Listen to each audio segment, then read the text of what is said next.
आज हम भारतीय संस्कृति के मूल तत्वों में वर्ण व्यवस्था के बारे में जानेंगे।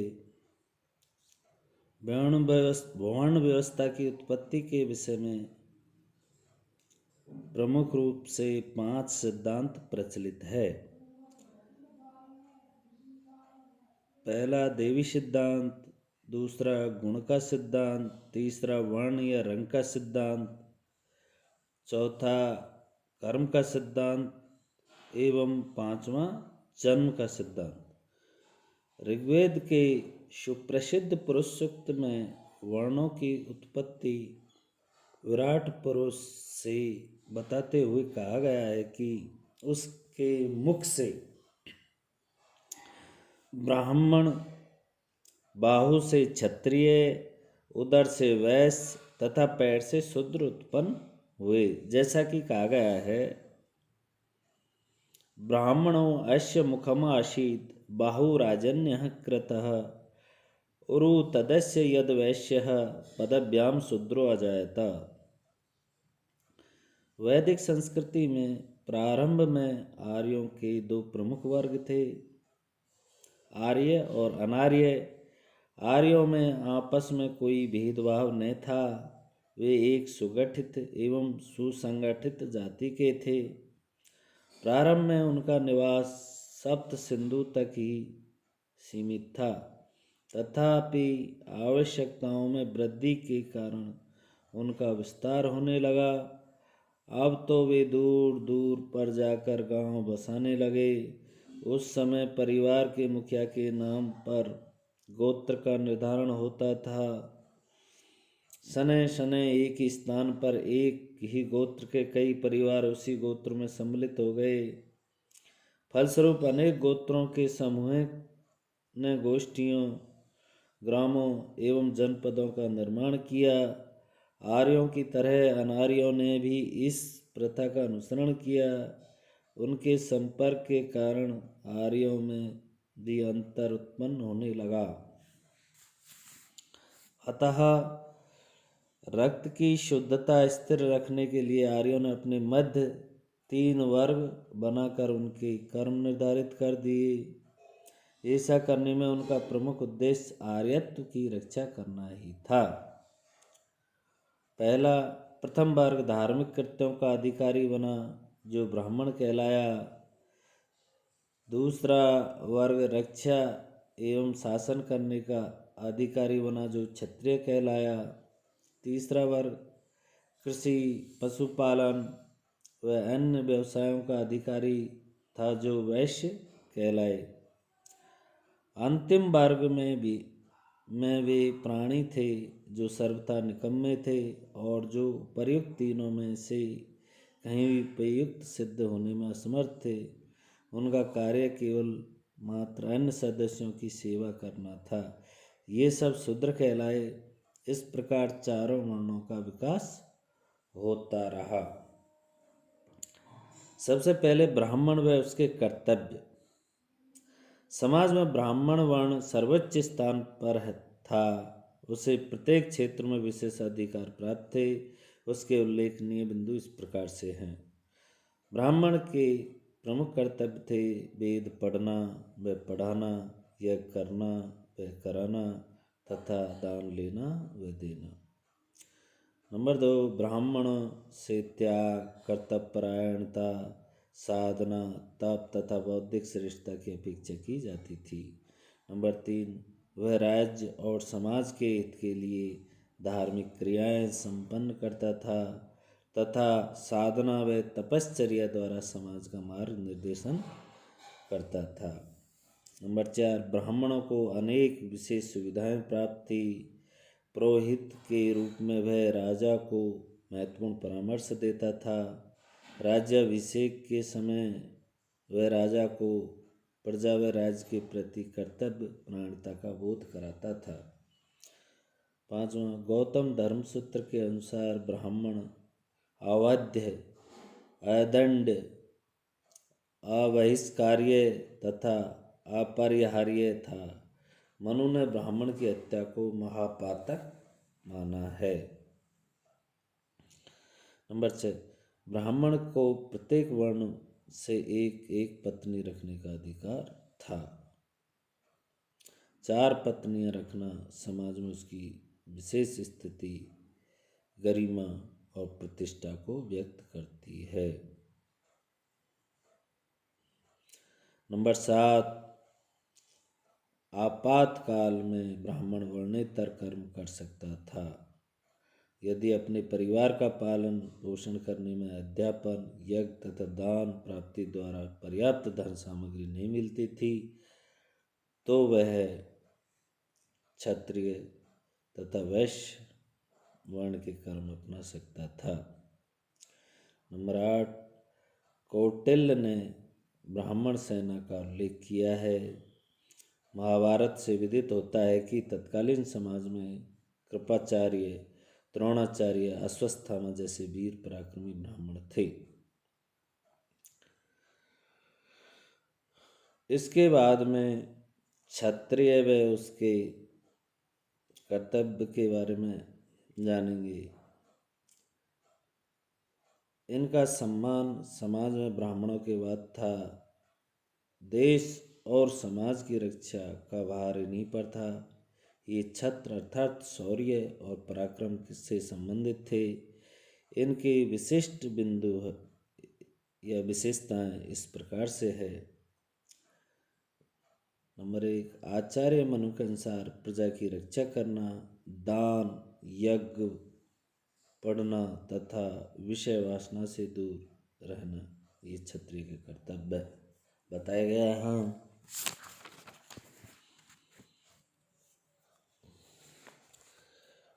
प्रजानां रक्षणं दानमित्यध्ययनमेव च विषये द्वयप्रसक्तिश्च क्षत्रियस्य समासतः।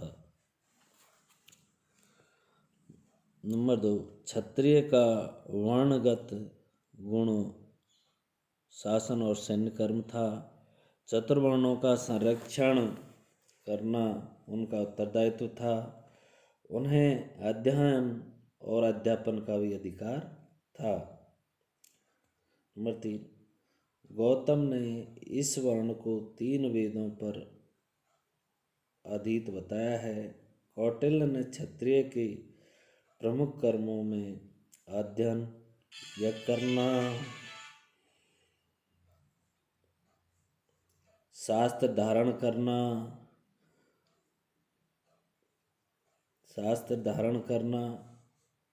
शस्त्र धारण करना और भूत रक्षण की गणना की है।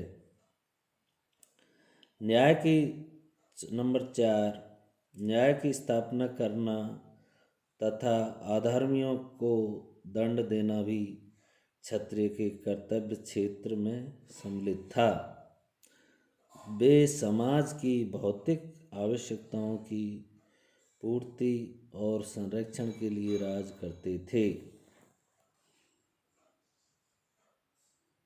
नंबर 5, युद्ध में जीती गई सामग्रियों पर क्षत्रियों का अधिकार होता था। समय समय पर अधीनस्थ राजाओं से मिलने वाले उपहारों पर भी क्षत्रिय शासक का स्वामित्व होता था। नंबर 6, क्षत्रिय सैनिक या राजपुरुष राजा के वेतनभोगी होते थे। क्षत्रिय शिक्षक भी बन सकते थे परंतु वे इसके बदले में कोई शुल्क ग्रहण नहीं कर सकते थे। नंबर 7, पंचाग्नि विद्या की उत्पत्ति और विकास का श्रेय क्षत्रियों को ही प्राप्त था। नंबर 8, दंड के क्षेत्र में क्षत्रियों को केवल ब्राह्मण के प्रति किए हुए कुछ अपराधों में अन्य वर्णों की अपेक्षा कुछ कम दंड दिया जाता था। 9, आपत्ति काल में क्षत्रिय अपने से नीचे के वर्ण के कर्म अपना सकते थे। मनु, गौतम और बौधायन के अनुसार वे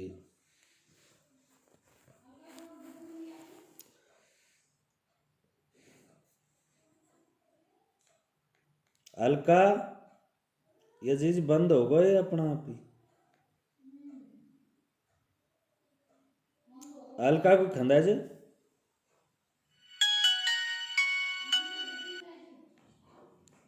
ये किससे बंद होगा जी अपना आप ही।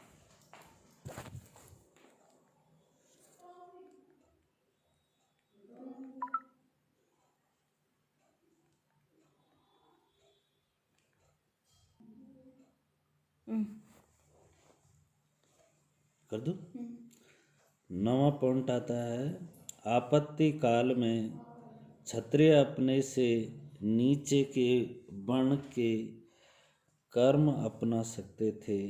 मनु, गौतम और बौधायन के अनुसार वे वैश्य कर्म अपना सकते थे।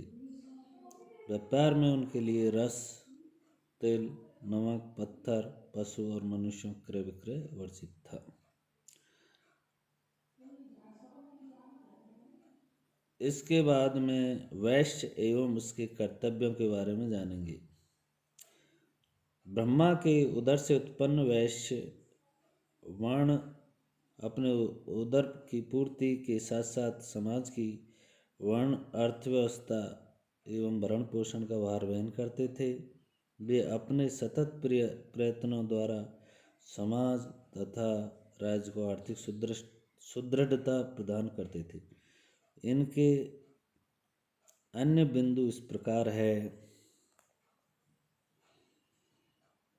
वैश्य के प्रमुख कर्तव्यों में कृषि, कर्म, पशुपालन, व्यापार, उद्योग धंधे तथा दान आदि थे। इसके अतिरिक्त इन्हें वेदों के अध्ययन का अधिकार भी था। वे जो कुछ भी उत्पन्न करते थे उस पर समाज एवं राज्य का पूर्ण नियंत्रण होता था। अपनी आय का कुछ अंश उन्हें राज्य को आयकर के रूप में देना पड़ता था। आर्थिक समृद्धि तथा विकास के लिए वे यज्ञों का आयोजन भी करते थे। समाज में उन्हें क्रमशः तीसरा स्थान प्राप्त था। गौतम तथा कौटिल्य के अनुसार अध्ययन, भजन और दान वैश्यों का परम कर्तव्य था। कृषि, गौरक्षा तथा वाणिज्य उनके स्वाभाविक कर्म थे। पशुओं की रक्षा करना, दान देना, यज्ञ करना, वेद पढ़ना, व्यापार करना, ब्याज लेना तथा कृषि कर्म वैश्यों के कर्तव्य थे। दूसरों की फसलों तथा बीजों की देखभाल करने पर वैश्यों को निश्चित पारिश्रमिक मिलता था। विभिन्न व्यवसायों, उद्योगों एवं व्यापार करने के कारण वैश्यों में 5 श्रेणियां बन गई थी: स्थानीय वणिक, कारवां, सामुद्रिक व्यापारी, विभिन्न उद्योग करने वाले वणिक तथा साधारण व्यापारी। यद्यपि वैश्य वर्ण राज्य में कर के रूप में अधिकांश धन का भाग देता था और इससे राज्य की आर्थिक स्थिति सुदृढ़ भी होती थी, फिर भी समाज में उन्हें विशेष आदर सम्मान प्राप्त नहीं था। बौधायन ने वैश्यों की अवस्था शूद्रों के समकक्ष बताई है। इसका मुख्य कारण इस वर्ण का अध्ययन और यज्ञ से व्रत होना था। इस प्रकार से वर्ण व्यवस्था में अंतिम एवं चौथा वर्ण आता है शूद्र। अब उसके कर्तव्यों के बारे में जानेंगे। समाज में शूद्र वर्ण की स्थिति निम्नतम थी। इनको पतित तथा हेय माना जाता था। अधिकार एवं प्रतिष्ठा से वंचित शूद्रों की तुलना पशुओं से की गई है। देवी उत्पत्ति के सिद्धांत के अनुसार शूद्र समाज में चरण पैर थे। जिस प्रकार शरीर का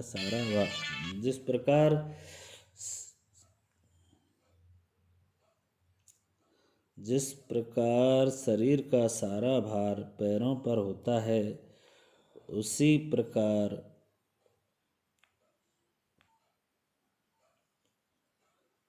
इस वर्ण पर समाज की सेवा का पूरा पूरा भार था।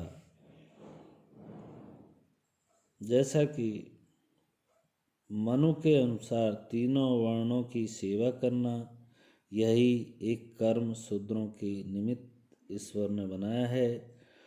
शूद्र का अपना कोई धन नहीं होता था, उसके सारे धन पर स्वामी का ही अधिकार होता था।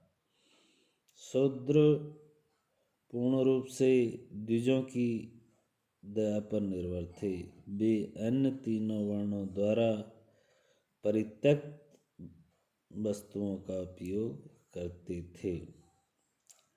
सेवा के बदले में उन्हें झूठा अन्न, पुराने वस्त्र, धान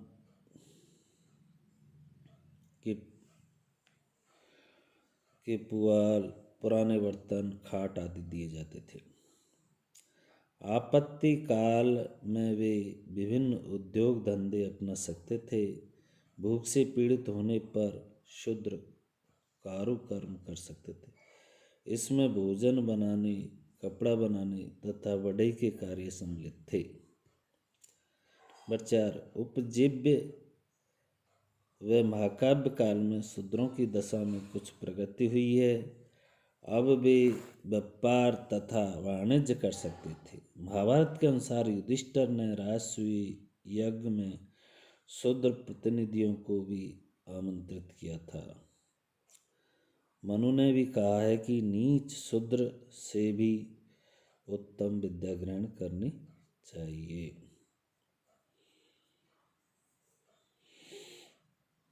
इस प्रकार से चारों वर्णों का यहाँ वर्णन किया गया है।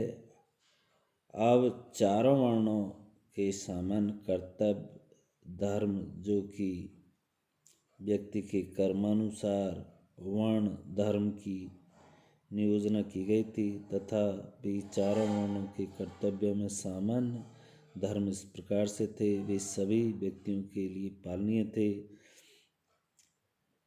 प्राणियों को हानि न पहुंचाना, सत्य की निरंतर खोज करना, अधिकार पूर्वक दूसरे की वस्तु को लेने से बचना, चरित्र एवं जीवन की पवित्रता बनाए रखना, इंद्रियों पर नियंत्रण रखना और आत्म संयम, क्षमा, ईमानदारी, दान, परोपकार आदि सद्गुणों का पालन करना।